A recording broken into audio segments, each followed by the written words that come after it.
Good evening, everyone, and welcome to Asia Society. I'm Michelle Yun, and it's my pleasure to welcome to the stage this evening our special guests, Timothy Sternberg, Francisco Bello, Chen Danqing, and Joanne Wang. It's really an honor for us to be hosting the world premiere of this very special film. And I think before we begin the discussion, the directors have a couple of words that they'd like to say. We'd just like to thank a few people who couldn't make it here. We'd like to give our special thanks to Alexander Monroe, Wu Hung, Mr. Fred Gordon, Toming Jean-Lu, David Dong, and also we'd like to thank Peggy Lore, Francis Hui, and Kirkup, and everyone here, including Michelle at Asia Society, for having us here. Thanks again. And there are some of you in the audience that actually worked on this film. And because we're out of time, we don't have a lot of time to single you out individually. We just ask if you just please stand up and be recognized. Give them a great hand for whatever our crew is here.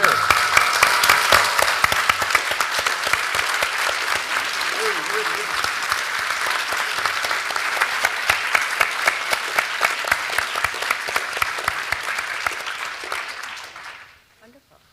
So I'd like to begin this discussion to ask the directors how this film came about and why specifically Mu Xin. If you could elaborate on that for us. First. You take the lead, my good man, and I'll chime in.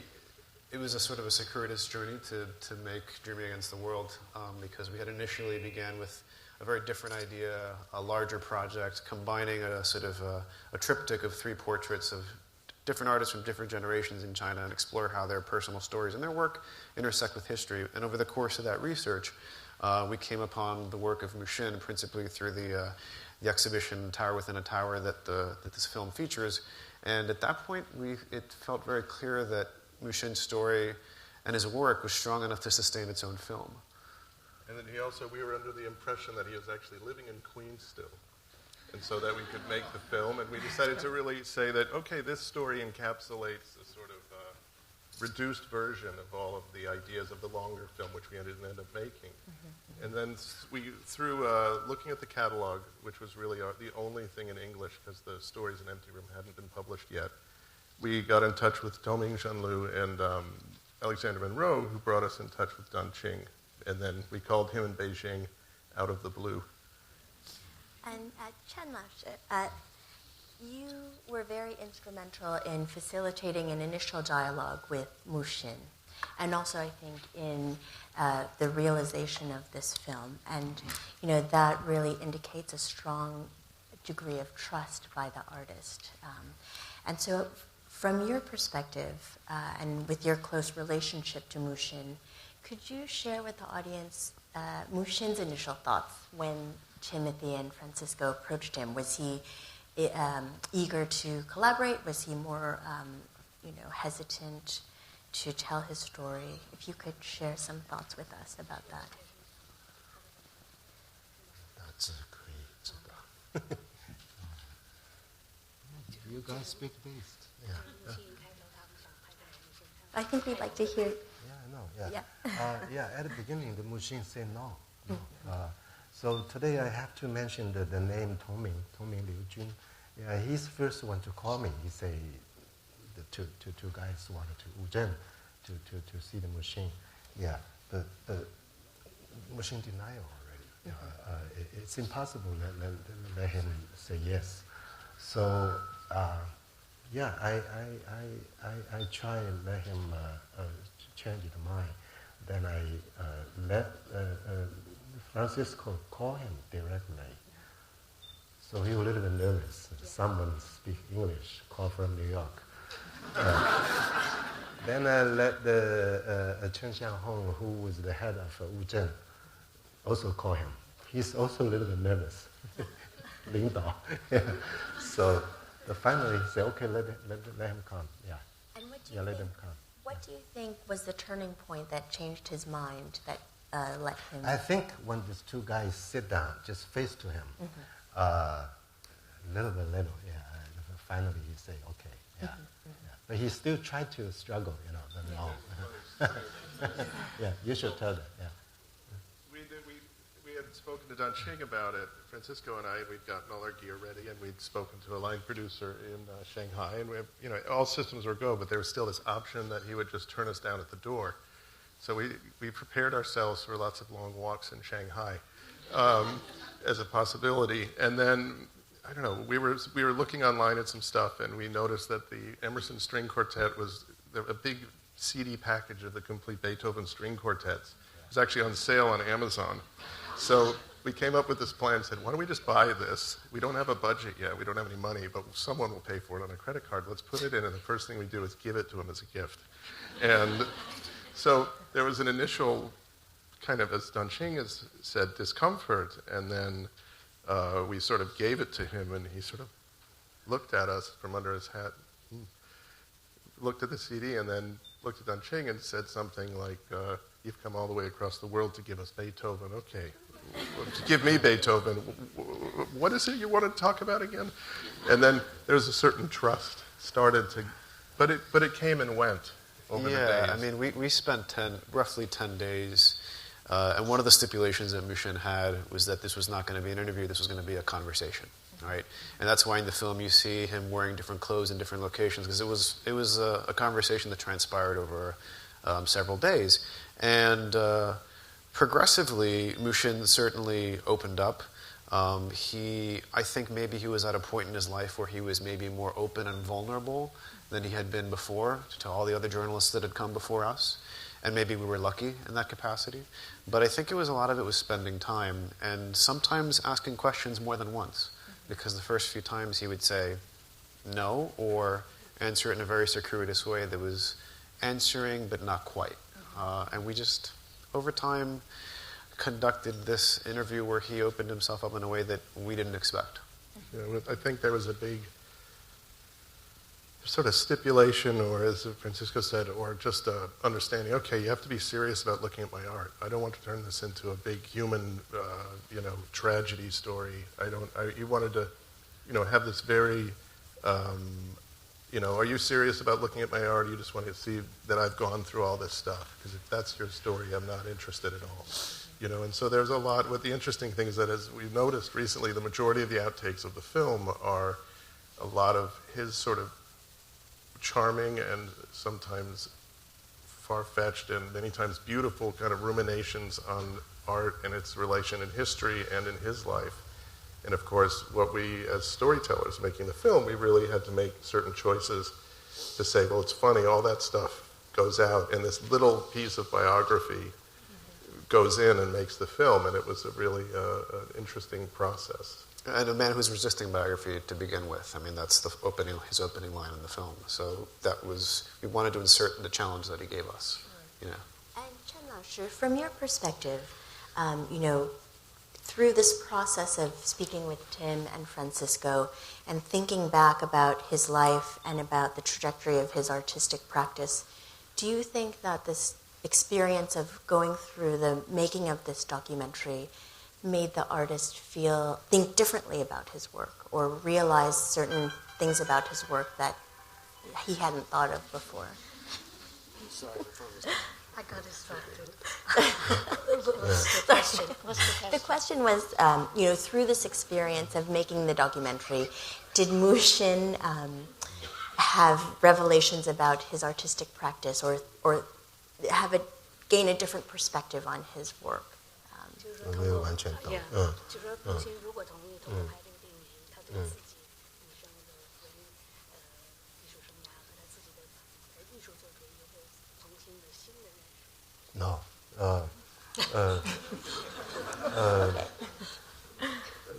我相信他知道一个电影不可能把他一生拍出来，然后他然后他1年后就去世了，这是他最后1年的影像。 I believe Mu Xin knew that one film would not tell his life story, and after all, he passed away when the movie was shot. Yeah, a year later, he passed away. I guess my question was more, in looking at the work again, maybe certain things came to mind that, he hadn't thought of or... Yeah, my question always is a surprise until now. Why they choose Mu Xin? he's not a famous artist. Nobody consider him. When he lived in New York for 24 years, why you choose them? Just tell me and tell everyone. Why did you introduce us? I didn't introduce Mu Xin to you. I know. It's the elephant in the room. Yeah, it's a big question. You call me. You say we want to make film for this guy. Why did we do this? Why did we do this? Why are we here? First of all, when we saw the landscape paintings, they stood out to us as very strong, transcendent bodies. A body of work that was very strong and transcendent in the conditions in which it was made. We were looking at the art both as a byproduct of a story that we had found out about him, just basically from the press releases and journalism that had been done about this original show, but the work itself stood on its own. It didn't need to be looked in that context. And that was something really interesting to us, because there was a tension between biography and, suffering, we'll sort of say it, and the work itself. And Mu Xin resisted this part of it. Mm-hmm. There's a tranquility to these landscapes that looks almost staid, or placid. And we thought, it was almost this idea, and there was a lot of discussions about it, was like, what's radical about making a tranquil landscape? During what periods of history would this be a radical act? Mm-hmm. Because transgressive act. It's transgressive, right? Yeah, but with the lowercase t, because also at the time, I think, because it's something that hasn't been spoken about, is that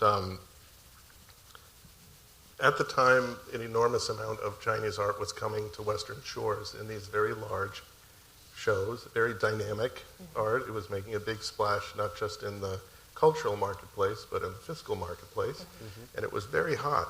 And we found sort of on some obscure, reprinting of a University of Chicago article, this piece and this story that was almost absolutely in counterpoint to that and was extremely quiet.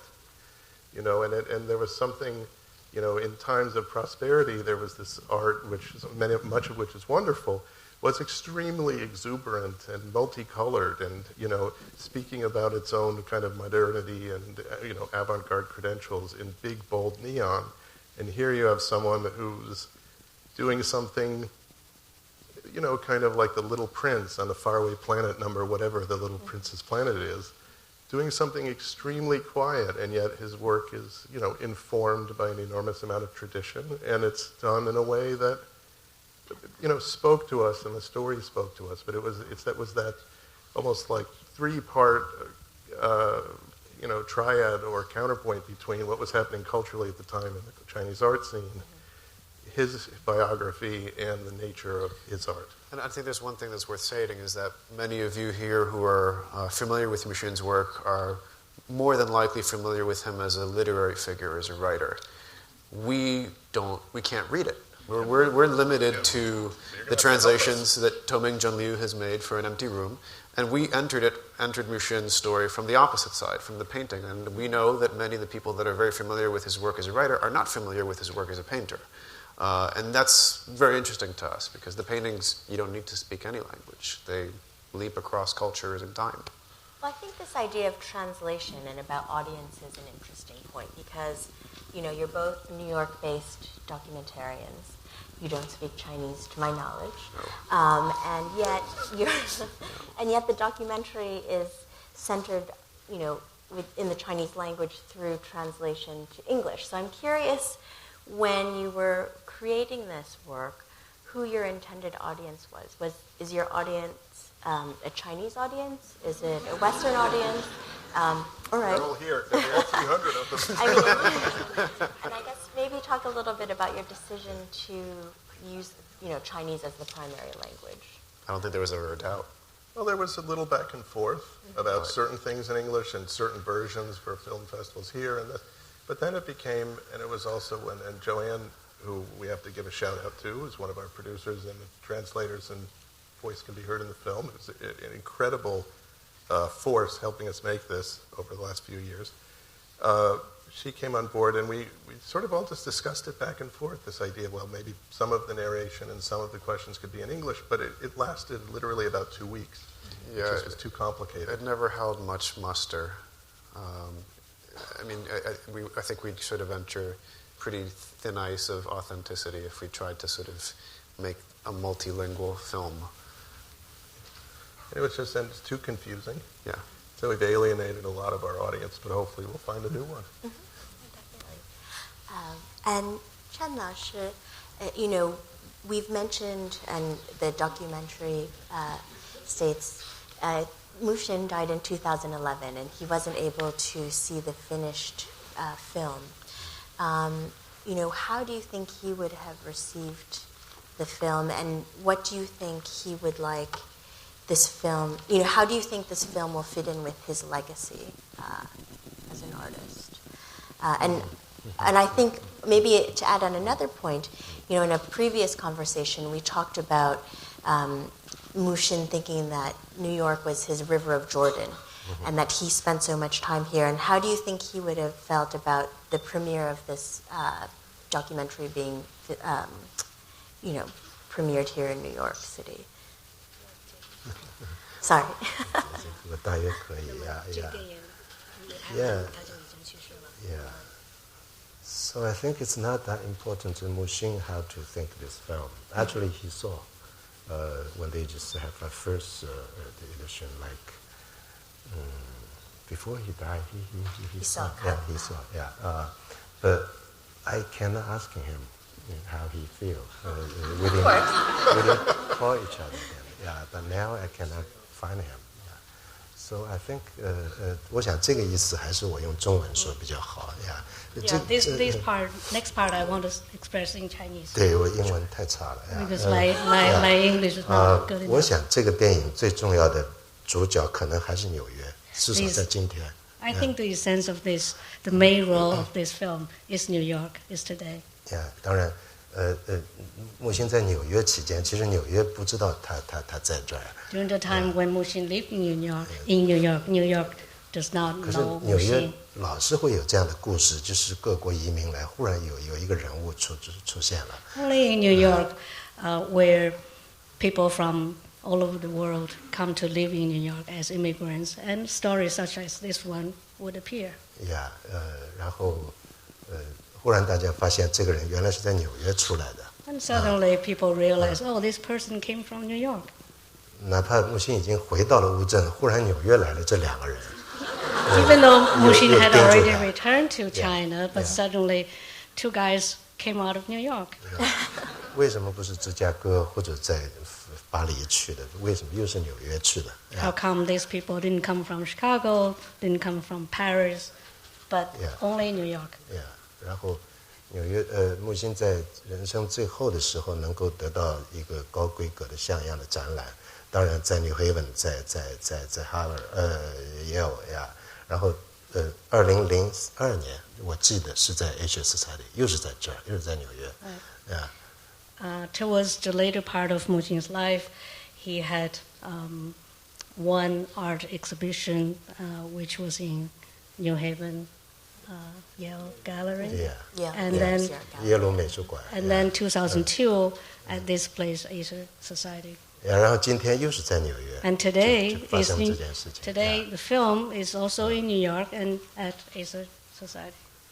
所以我会忽然想起Mu Xin在回答同名那个访问的时候，他说纽约是我的约旦河。其实我不太注意这句话，他得意的要命想着这句话，但我现在有点明白他说的意思。So I certainly recall when he answered questions during the dialogue with Tong Ming, New York, Mu Xin said New York is Jordan River to me.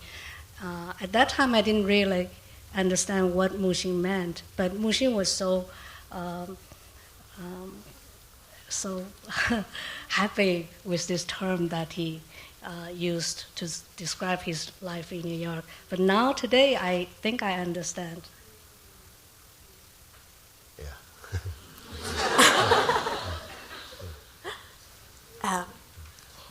Well, I think, from your perspective as directors, what would you like the audience to take away from this film? I mean, I think it's a really masterful balance of thinking of this, the personal biography of this individual in this very tumultuous period of contemporary Chinese history, but also a very powerful artist.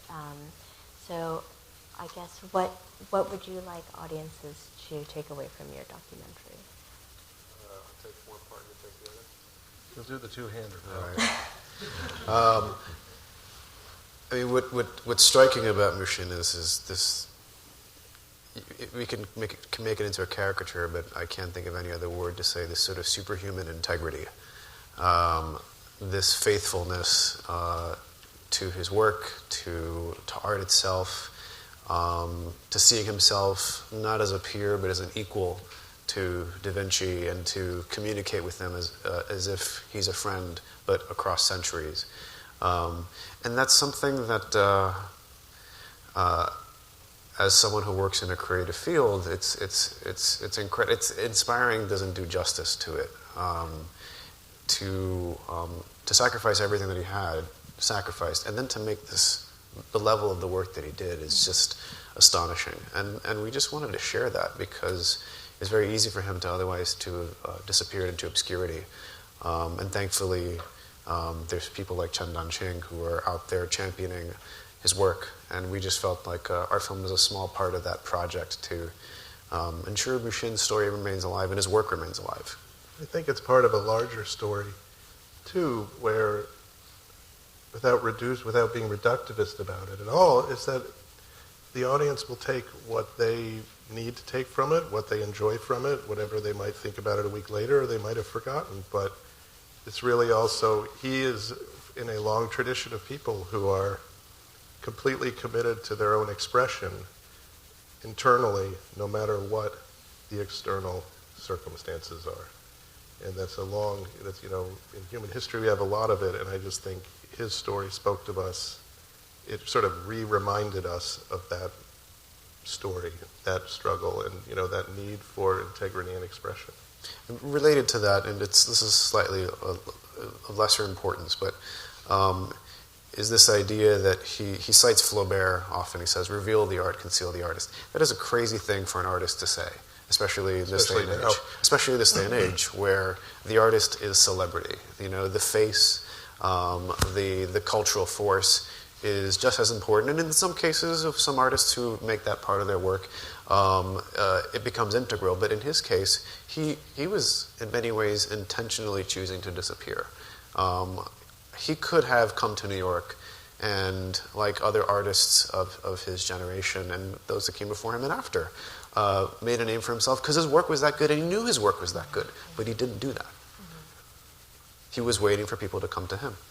And he let the work speak for itself. Yeah, a combination of many things, which we, pride, all these other things, but he stayed true to something through all harrowing external circumstances, and kept an almost idealized romantic view of being an artist from before Mao's takeover, before the revolution, and held on to that. And I think that is quite amazing.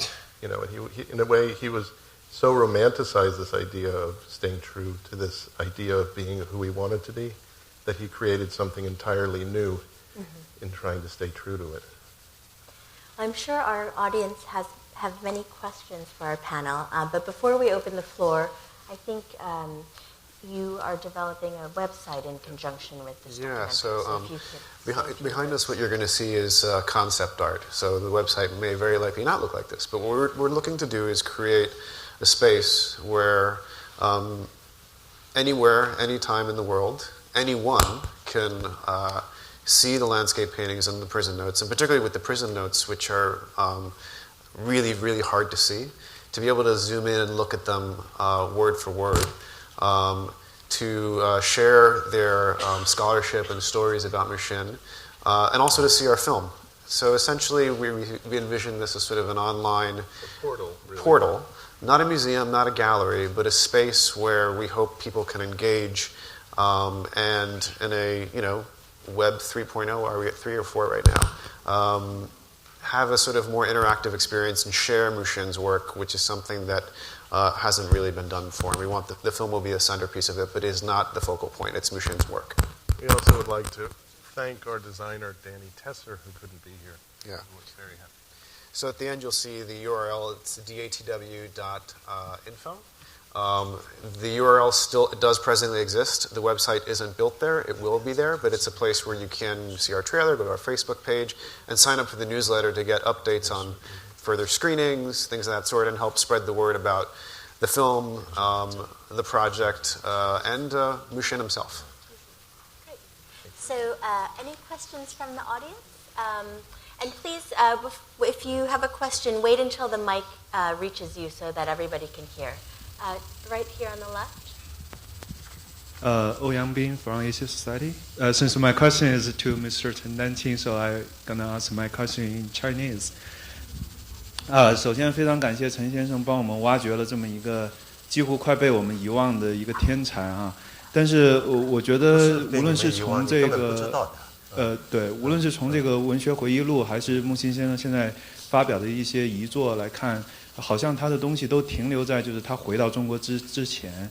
我特别好奇的是想知道，就是他后来从纽约最后终老在乌镇这个地方，他的这个是一个什么态度对这个国家？他是跟这个国家和解了，还是无所谓了，还是也就那样了？谢谢。The question was for Chen Danqing, and first of all, thank Chen Danqing for introducing Mu Xin. It seems to us that from the reading of Mu Xin's books and also the literary memoir, which is a notes by Chen Danqing, from reading these books, we learned that most of Mu Xin's writings were done when he was living in New York. So I'm curious to know, after Mu Xin returned to China, how he felt about China, and also how did he make peace with the country? 他也不是和解，也不是无所谓，这都太严重了，他就是老了啊。他说，视死如归，可是我是视归如死。他知道回去就得死了，他走以前就知道呀，然后他就死了。但是在他死以前，你不要以为他停留在纽约，他现在留下来的遗稿，我数过至少40多本，满满的写满呀。我们很头痛，将来怎么办？要很长的时间去编辑它呀。I don't want to say Mu Xin made peace or made peace with the country or with himself. That's too big of a word for him. He's simply old. He needs to go home. And we used to say in Chinese, we look at death as going home, but he said going home is to die. And also, don't think of his writing just stopped in New York. Right now, I have been going through his manuscripts, and I realized we have at least enough manuscripts to make 40 books. And that's a big headache for us. We don't know what to do with them. Yeah, okay. Anyone? Another question? How about in the middle here? Kind of in the middle? Yeah, this gentleman here.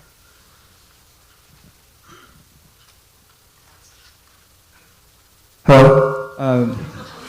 First of all, I want to thank you for making this amazing documentary. And the first time I read Mu Xin was like almost 10 years ago, where Mr. Chen Danqing introduced Mu Xin to China, and Mu Xin changed my life. And so when I have some thoughts when I watching this documentary. Actually, this is my second time to watch the documentary, and it's still very, very touching. And how he changed your life? That was when I just go to university, my undergraduate, and I was very disappeared and disappointed about the education, and I want to know more about the world and contact with the roots of the country, and so I need a model, like kind of model, and I love literature and love philosophy, so I find everything in Mu Xin's works. And Thank you. Yeah, thanks. In this movie, the first thought is the movie is too short. It's good, but it's too short. It focuses on Mu Xin's life a lot, which is very good, but Mu Xin is kind of a Renaissance man, and he's a prolific writer, painter, and he composed music even. Do you have a question, though, about the film, or is this a review? Yeah, it's... What's your question? Yeah. I think the first one is maybe it will be better if you can make it longer and focus on... Okay. You know. And sit with us. Sorry. Another... They spent more 4 years to do this. It's very, very serious. Yeah. 我都烦死了，后来跟他们合作。I am so fed up with them. They took so long. 太认真了。But I have to say, you know, at a later period, there are angel flight to this film. It's a Joanne Wang. We are more 30 years older friend, but she doing a lot of work to translate her to, and also it's her voice in the movie. Yeah, if you can.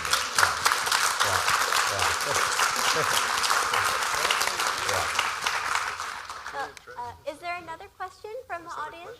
Yes. Okay. How about this gentleman in the front? Yeah. This isn't really a question at all. Questions only, please. I'll be very quick, but I want to thank you for the movie. Beautiful. I've seen it before, and I love it.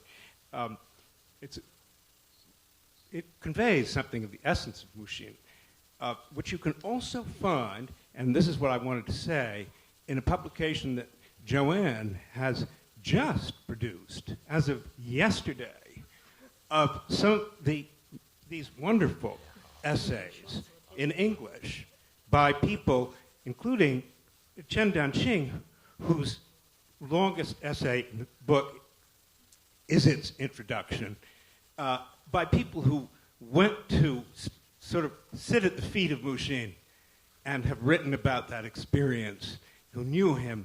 And it's absolutely essential reading for anyone who wants to, I think, understand what Mu Xin is like, who doesn't perhaps know Chinese, and also it's extremely moving to read the words, particularly in the interviews that you mentioned, Danqing, by someone who's a writer's writer. So I've said that. Thank you. So everybody should pick up the book. It's called The Literary Odyssey, Mu Xin, The Literary Odyssey, and it's published by Four Seasons Press. Great. Thank you. So other questions from the audience? Let's see. There's a lady kind of in the back third of the audience in the middle.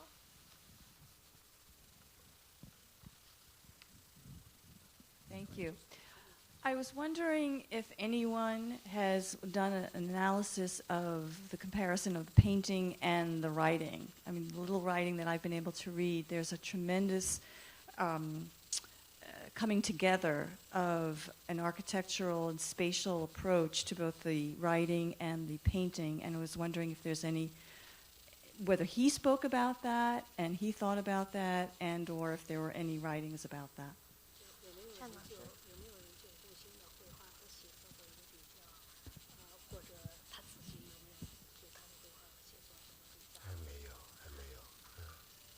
To answer the question if Mu Xin has compared his painting or studied his painting and writing, Danqing's answer is no.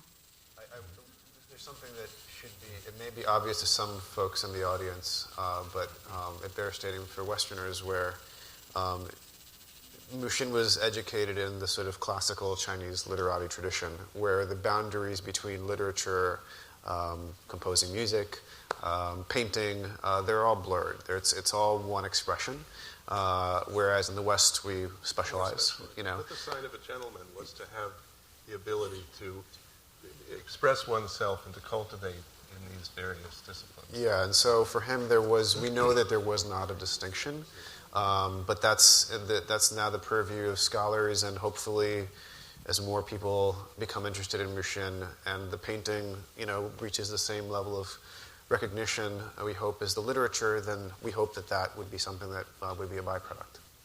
Because then he's really primarily known for his literature, which again, we had to take the most obscure route to make the film. Hopefully there will be more translation as time goes on. Hopefully. I think there's one question to the far right here on the aisle. Actually, I have two questions. The first one is for Francisco and team. Why do you call this documentary as Dreaming Against the World? Is there any meaning behind this one? And the second one is for Mr. Chen. I will speak in Chinese. 陈先生你好，我非常喜欢画画，所以我对木心的作品非常感兴趣，在于历史的原因让他有过一段非常非常惨痛的经历吧。您觉得就是这样的经历对他的艺术作品有没有什么改变，或者说他来到纽约之后对他的艺术作品有什么影响吗？就是他的画作的风格呀，或者是艺术手法有什么大的改变吗？谢谢。So why don't we answer the question for the directors first? We had a sort of provisional title or temp title of Notes from the Underground, which obviously was a little heavy-handed and had a more Slavic association to it.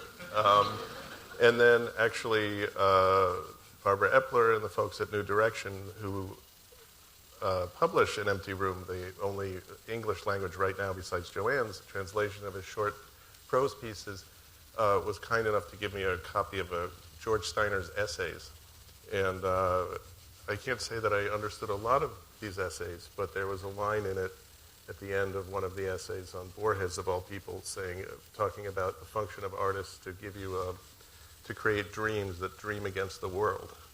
And I just read that, and I called Francisco, and I think we both agreed that is the new title. I was like, yeah, that sounds good. Well, that sounds good. Put on a poster. It's hot, man. It's hot.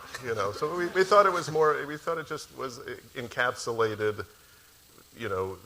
Hopefully the essence of what the story is in the most succinct and less heavy-handed way.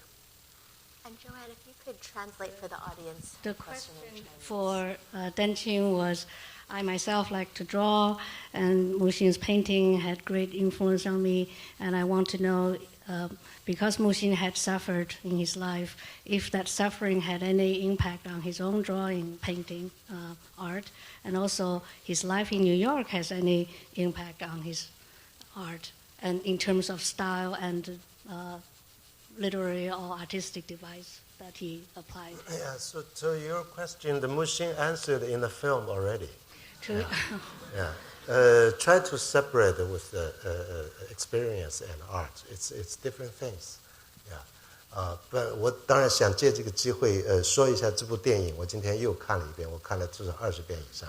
But I want to take this opportunity to again talk about the film, although I have already seen this film at least more than 20 times. Yeah.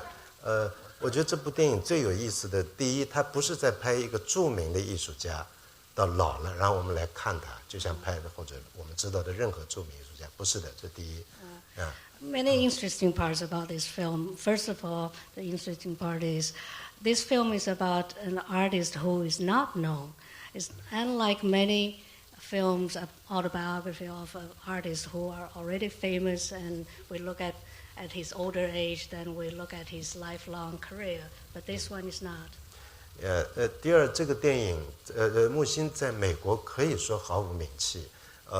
除了刚刚在耶鲁大学办了展览以外，就刚刚开始被少数人关注，在中国也是刚刚被人关注，但这个时候他已经临近他最后的岁月了，来了这两个人。Secondly, even when Mu Xin was living in New York, practically no one knew who he was. Even though there was an art exhibition at Yale Gallery, and after he returned to China, he was just a few people began to notice him, And then towards the very end of his life, suddenly 2 guys out of New York showed up. 然后这部电影拍完以后，它伴随着一个戏剧性的过程，就是一个是木星的死亡和他的葬礼，一个是木星在身后忽然在中国慢慢被注意了，越来越多的人注意他，而这个时候他们正在剪这部电影。So in the process of making this film, most dramatic part was Mu Xin passed away. So there was a funeral. There were people who began to notice Mu Xin, and also suddenly Mu Xin, after his death, he began to be noticed, and during this time, the film was in the post-editing, and that was a dramatic turn. 这个事情到现在还没有停止，好像还在生长这个过程。因为这部电影，因为木星身后更多的年轻人和其他读者，越来越对他感兴趣，所以一直在期待电影。我这2天手机里都是国内发来的，说什么时候到中国去放，等了4年了。So this process of making a film has not stopped, even though the film is finished. But the process is still growing because after Mu Xin passed away, more and more young people became his fans in China.